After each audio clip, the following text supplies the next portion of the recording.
continuando, né, falar sobre anjos, né? Nós estamos no momento começando da grande escuridão que aconteceu no céu, quando Deus revelou seu plano e ele esperou o sim de cada anjo. Ele esperou a proclamação de amor e fidelidade de cada anjo nele. Veja se não é exatamente o que acontece conosco. Muitas vezes Deus vai lá e revela o seu plano, está na Bíblia, a história da salvação, né? Depois ele fala e ele faz silêncio e espera que cada um de nós revele a nossa vontade e, aderindo à vontade dele, chama ele de meu Senhor e meu Deus, né? Eu creio, eu vou te seguir, teu plano é o melhor para a minha vida, eu vou fazer o teu plano acontecer, porque teu plano é melhor do que o meu plano. Então toda vez que a gente fala isso, que teu plano é melhor do que o meu plano, você está fazendo igual São Miguel. E toda vez que você fala, não, eu vou decidir sobre a minha vida, eu vou decidir que o meu caminho é melhor, eu sei o que é melhor para mim, você está entrando exatamente na rebelião na primeira rebelião, o caminho da primeira rebelião. Deu para ver aonde é que é tão importante conhecer o começo da história, né? E que acontece naquele momento da grande escuridão, né?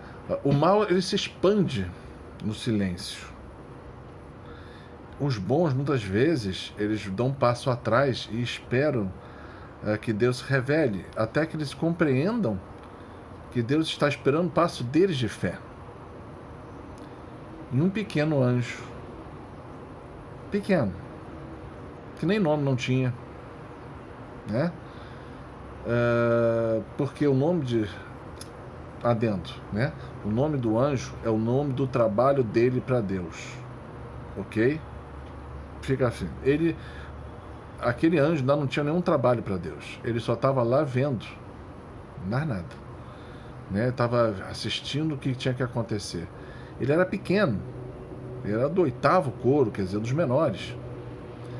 E em determinado momento ele fala assim: não, esse tal de Lúcifer aí não está com nada, não está sabendo de nada, ele está se achando, né? Mas me desculpa, está errado. O plano de Deus é melhor. Eu não entendo, eu não compreendo, eu não sei os detalhes, mas eu tenho certeza que Deus já pensou nesses detalhes e já desenhou tudo isso para que dê tudo certo no final. Então, quem como Deus? E aí virou o nome dele. E aí ele bradou forte, depois que ele fez esse discurso, gridou: quem como Deus? Que quer dizer, na língua antiga, Mihael. El é Deus, Miha é quem como.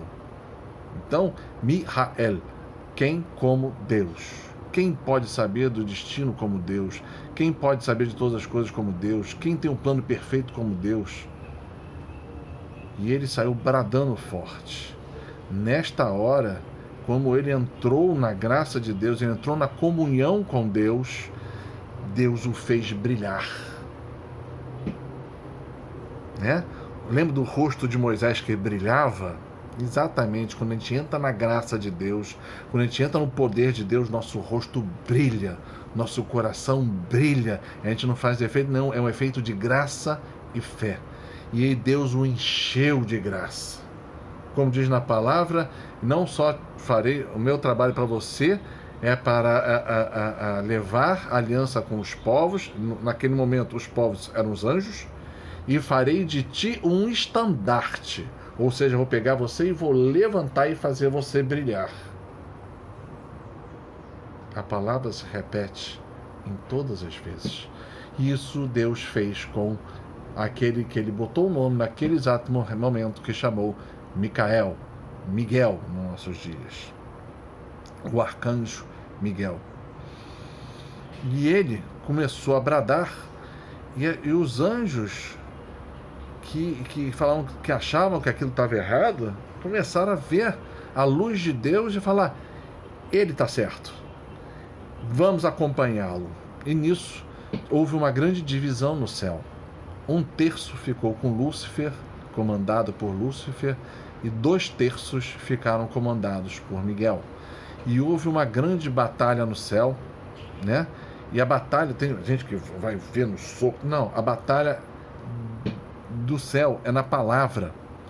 Diz São Paulo, a espada do Espírito, que é a palavra de Deus, né? Então, a palavra de Deus foi colocada em Miguel e ganhou uma força tão grande que nesta batalha os anjos que eram liderados por Lúcifer foram empurrados para fora e expulsos do céu, né?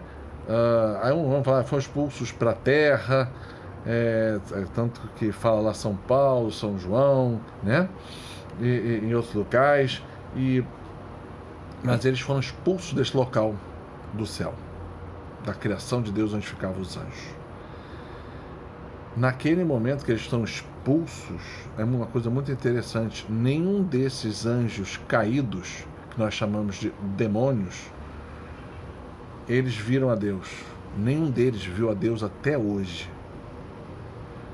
Eles foram expulsos da presença de Deus e não podem voltar. Aqueles que ficaram tementes a Deus, obedientes a Deus, Deus se abre depois disso tudo para eles. E eles têm acesso ao Deus Todo-Poderoso, ao local onde Deus está, né? E eles são poderosos porque eles se enchem de Deus. O anjo em si, de Deus, ele não está usando a sua própria capacidade, e sim a graça de Deus que o enche e o torna extremamente poderoso. Por isso que uma batalha entre um anjo e um demônio, o anjo sempre ganha. Pode ter Miguel e um montão de outros espíritos malignos numa possessão diabólica, Miguel sempre ganha, porque ele está cheio de Deus. Deu para ver? Então eles têm o seu modo próprio de agir. E nos dias de hoje acontecem a mesma coisa, né? Como assim? Deus revelou o seu plano, espera de nós o nosso sim, nosso aceite a sua vontade ao seu plano e que a gente o siga. E fala, o plano de Deus é melhor. Vamos a ele, vai tudo se resolver. Há um momento de fé, de declarar isto. E Deus espera de nós tudo isso. E quando você se abre a isto, você entra num caminho de conhecimento ilimitado em todas as matérias, em todas as possibilidades, né? E depois os anjos, eles foram depois separados em graus, né? Vamos chamar assim, o que eles chamam de coros angélicos. Os 3 primeiros serafins, querubins, não lembro, tronos? Não sei. São os 3 primeiros, né? Os 3 primeiros coros são anjos que lidam apenas nas questões celestes. Dificilmente você vai ver eles por aqui. Eles só lidam nas coisas de Deus, o que Deus está planejando, está fazendo, as coisas lá de cima que a gente nem faz ideia, né? Aqui embaixo a gente não faz ideia mesmo. Depois tem mais 3 coros, né? Que são são anjos que tomam conta da criação de Deus. Posso até botar tem um anjo que eu sei que toma conta da parte de chuvas, de secas, da força gravitacional do nosso planeta, de todos os outros planetas. Tudo isso é controlado por anjos. As forças da natureza são todas elas controladas por anjos. Que anjos? A segunda classe de anjos, né? Você pega lá, estuda e vê quais são. Tronos, potestades, aí você vai ver lá. E o terceiro nível dos anjos são os principados, os arcanjos e os anjos. E esses são aqueles que Deus deu para trabalhar junto com os homens. Os principados, eles tomam conta de áreas da terra, né? Você vai ver isso lá, os anjos com Daniel, ele fala,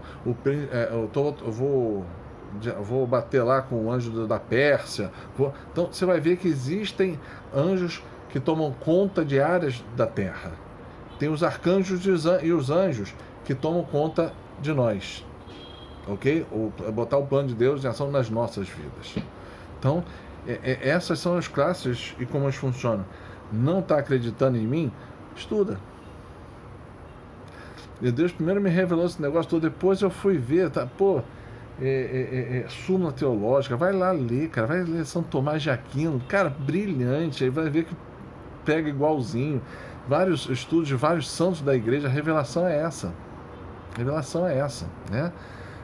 Eu já trabalhei com cura e libertação, né? Às vezes Deus chama para fazer isso, e quero falar, o demônio é forte?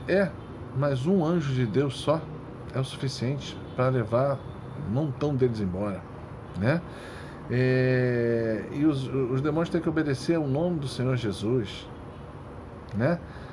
Anjos e demônios, eles têm, todos eles são anjos. Uns servem a Deus e os outros são caídos, né?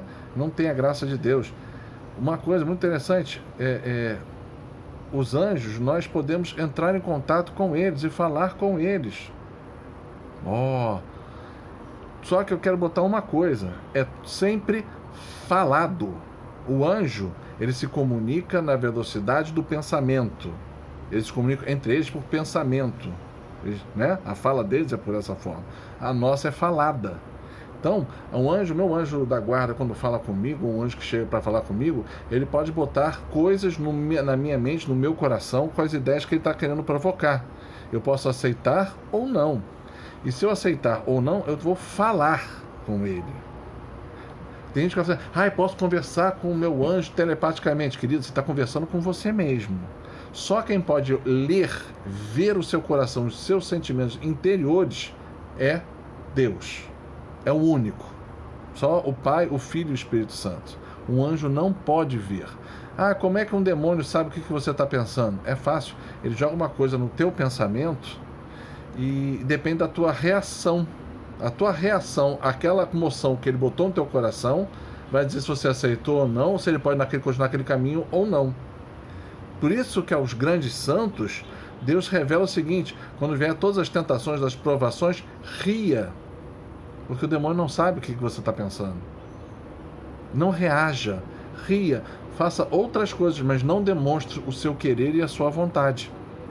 Demonstrar por feição, por gestos, por gritaria, né? Não faça isso. Vem o pensamento, você o renega e pronto.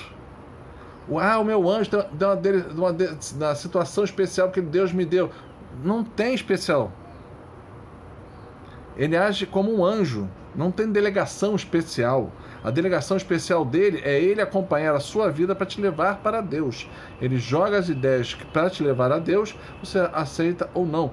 E ele vê, da mesma forma que você pode aceitar ou negar, ele vai ver, são as suas moções de demonstração. Tá? Então, se o anjo pudesse, o demônio também poderia, porque a natureza deles é igual.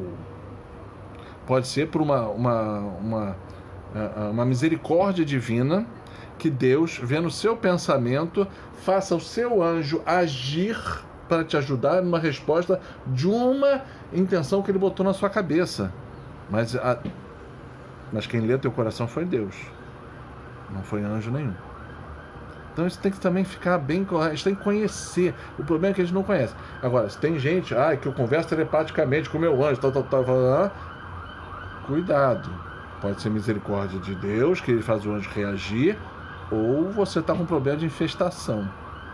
Porque quando o demônio está dentro da pessoa, ela conversa telepaticamente com esta pessoa. Porque está dentro dela. O teu anjo da guarda não está dentro de você, ele está ao teu lado. Na maioria das vezes, atrás. Ok? Né? Tem uma visão que eu gosto muito quando Deus mostra os anjos, durante a missa, tal, que eu vejo o padre e eu vejo o anjo dele atrás sempre. Quem está lá em cima do altar, eu vejo uma figura atrás, não vejo o rosto, fisionomia, mas eu vejo a fisionomia dele atrás, né, tomando conta daquele padre, de tudo aquilo que está acontecendo ali. Amém? Então, queria deixar essa dica. Se gostar, que bom. Se não gostar, paz e bem.